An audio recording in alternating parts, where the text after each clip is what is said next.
Islam. Children are a blessing and a gift from Allah. Children are a blessing and a gift from Allah. Parenting in Islam. Alhamdulillahi Rabbil Alameen, wassalatu wassalamu ala Sayyidil Anbiya'i wal Mursaleen. Amma ba'd, fa'a'udhu billahi minash shaitanir rajeem. Bismillahir Rahmanir Rahim. As-salatu wassalamu alayka ya Rasulallah. As-salatu wassalamu alayka ya Habiballah. As-salatu wassalamu alayka ya Nabiyallah. Wa ala alika wa ashabika ya Noorallah. Dear viewers of Madani Channel, we welcome you to another episode of our series, Parenting in Islam. Let's start our episode by listening to an excellence of reciting Salat upon the Holy Prophet sallallahu ta'ala alayhi wa alihi wa sallam. The Holy Nabi sallallahu ta'ala alayhi wa alihi wa sallam has said, whoever recites Salat upon me one time, Allah Azza wa Jal sends 10 mercies upon him. And whoever recites Salat upon me 10 times, Allah Azza wa Jal sends 100 blessings upon him. And whoever recites Salat upon me 100 times, Allah Azza wa Jal will write between both his eyes that he is free from hypocrisy and the hellfire. And Allah Azza wa Jal will keep him with the martyrs on the day of judgment. Subhanallah Azza wa Jal. Sallu ala al-Habib sallallahu ta'ala ala Muhammad sallallahu ta'ala alayhi wa alihi wa sallam. Dear viewers of Madani Channel, a poet has said, Un par durood jinko kase bekasan kahe, un par salam jinko khabar bekhabar ki hai. Subhanallah Azza wa Jal. Dear viewers of Madani Channel, make the firm intention to keep on reciting Salat upon the Holy Prophet sallallahu ta'ala alayhi wa alihi wa sallam in abundance, especially during the holy month of Ramadan.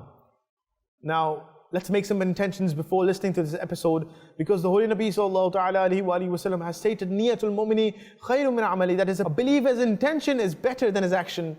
Therefore, make as many good intentions as possible. Firstly, make the intention that you will listen to this episode to gain the pleasure of Allah Almighty. You will listen to this episode to learn the Islamic principles. Whatever you learn in this episode, you'll try to implement it, and you'll try to share it with your family and friends, and you'll watch this episode till the very end. And whenever you hear Sallu ala al-Habib, you will recite durood upon the Holy Prophet sallallahu ta'ala alayhi wa alihi wa sallam. And when you hear Tubu ilallah, you will recite Astaghfirullah. And make as many good intentions as possible. Sallu ala al-Habib sallallahu ta'ala ala Muhammad sallallahu ta'ala alayhi wa alihi wa sallam. Dear viewers of Madani Channel, our topic for today is rights of women in Islam. Now, in the previous episode, we heard about the upbringing of daughters and the Prophet's compassion towards daughters. Now, in that context, we will also learn about the rights of women, the rights of women that Islam has given us, and the importance of women in Islam.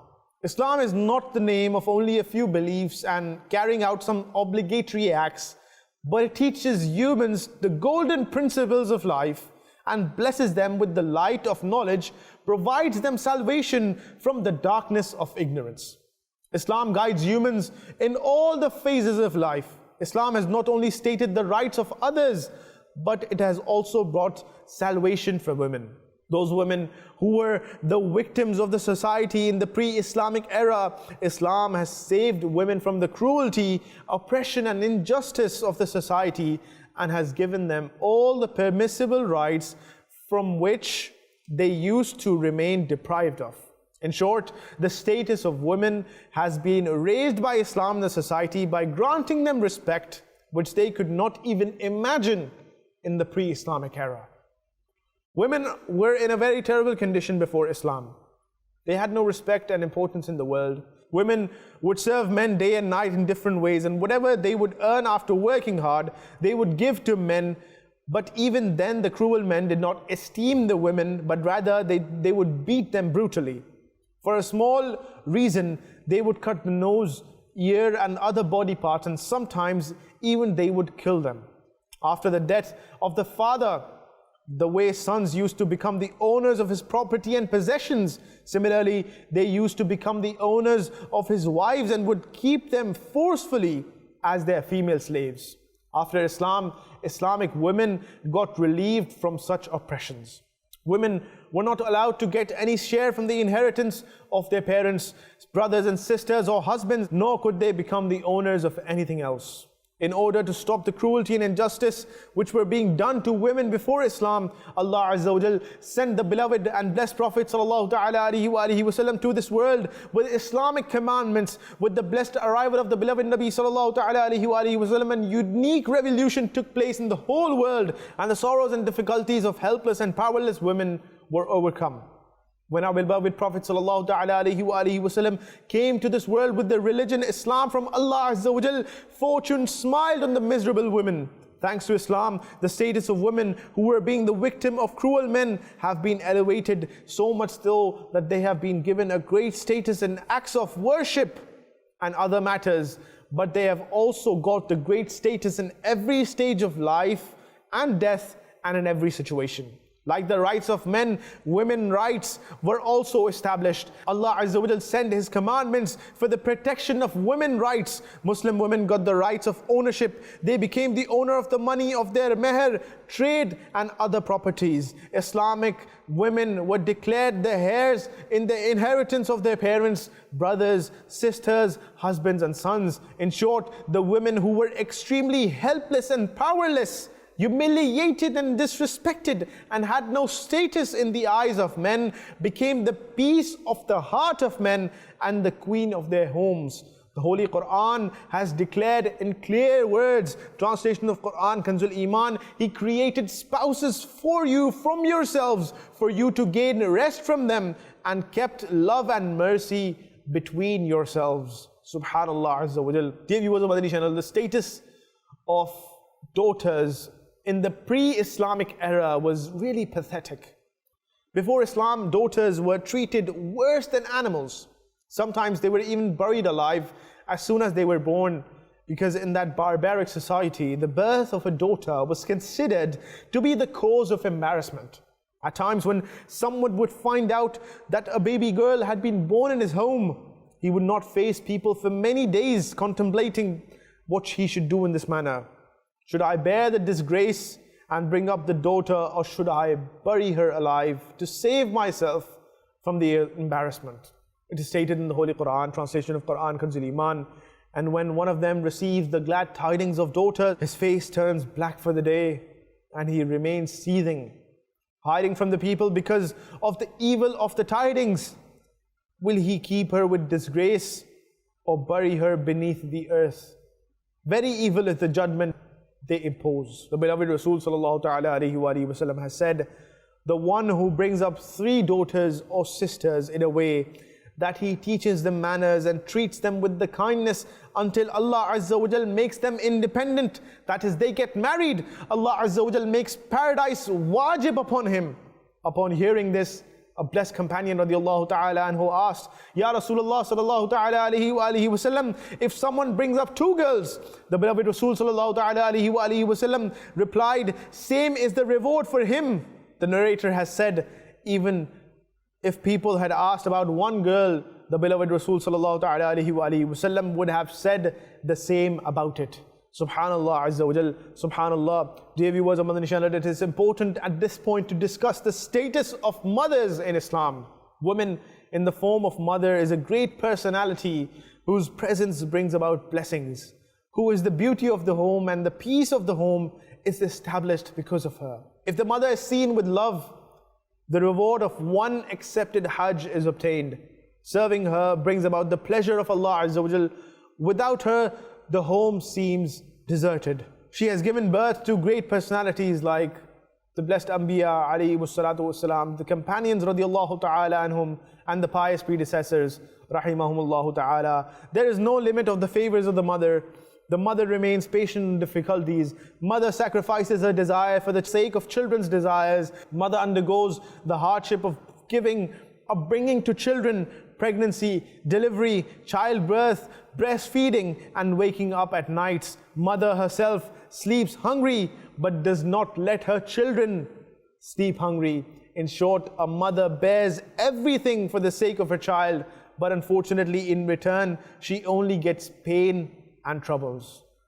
The rights of the mother have been violated, and injustice has been done to her in every phase of life, especially in the old age. The kind of treatment she received in the old age cannot to even be imagined and makes our hair stand on end. So it is Islam which first of all talked about the status of women, then told the whole world that mother is the respectable personality whose rights have to be fulfilled. The pleasure of Allah Azza wa Jal is concealed in the pleasure of mother. No matter how high the post or status a person attains, he is not free from the obedience to mother. A person came in the blessed court of the beloved Rasul sallallahu ta'ala alayhi wa alihi wa sallam and humbly said, Ya Rasulullah sallallahu ta'ala alayhi wa alihi wa sallam, who deserves more good treatment from me? The beloved Rasul sallallahu ta'ala alayhi wa alihi wa sallam replied, your mother. He again humbly asked, who is after her? It was replied, your mother. He humbly asked a third time, who is after her? This time the beloved Rasul sallallahu ta'ala alayhi wa alihi wa sallam also replied the same, your mother. He again humbly asked, who is after her? Then the beloved Rasul sallallahu ta'ala alayhi wa alihi wa sallam replied, your father. Dear viewers of Madani Channel, let's conclude our episode by listening to the status of wives in Islam. Before Islam, wife was also kept as mortgage for money and possessions like animals and other goods. These unfortunate women were in great trouble due to their powerlessness, and no society and civilization ever solved their problems. But then the religion of Islam came with the arrival of the beloved Rasul sallallahu ta'ala alayhi wa alihi wa sallam, which not only brought salvation to them from the cruelty and injustice, but it also established women's rights upon men. It is Islam that has declared the relationship which is established between man and women through nikah, the protector of half of the faith of men. It is Islam that has given the ownership of the haq meher given to them by their husbands and the inheritance of their husbands in case of being a widow. Islam has not discouraged the thought for husband, wife is a disrespectful being, but rather Allah Azza wa Jal has said that the wives are the source of husbands' comfort and peace. Allah Azza wa Jal has commanded husbands about wife, translation of Quran, Kanzul Iman, and deal with them kindly. Dear viewers of Madani Channel, Islam has declared the person best who treats his wife well. The beloved Rasul sallallahu ta'ala alayhi wa alihi wa sallam has said, the best is he who is better for his wife, and I am better than all of you for my wife. Subhanallah Azza wa Jal. Dear viewers of Madani Channel, we make dua in the court of Allah Almighty, concluding this episode, that may Allah Azza wa Jal enable us to fulfill the responsibilities of our wives, daughters and mothers, and may Allah Azza wa Jal grant us the tawfiq to respect our women in the light of Islam. Ameen. Bijahi Nabi Ameen sallallahu ta'ala alayhi wa alihi wa sallam. Keep watching Madani Channel, inshallah Azza wa Jal. We'll be back with another episode. Sallu ala al-Habib sallallahu ta'ala ala Muhammad sallallahu ta'ala alayhi wa alihi wa sallam. Parenting in Islam. Children are a blessing and a gift from Allah. Children are a blessing and a gift from Allah.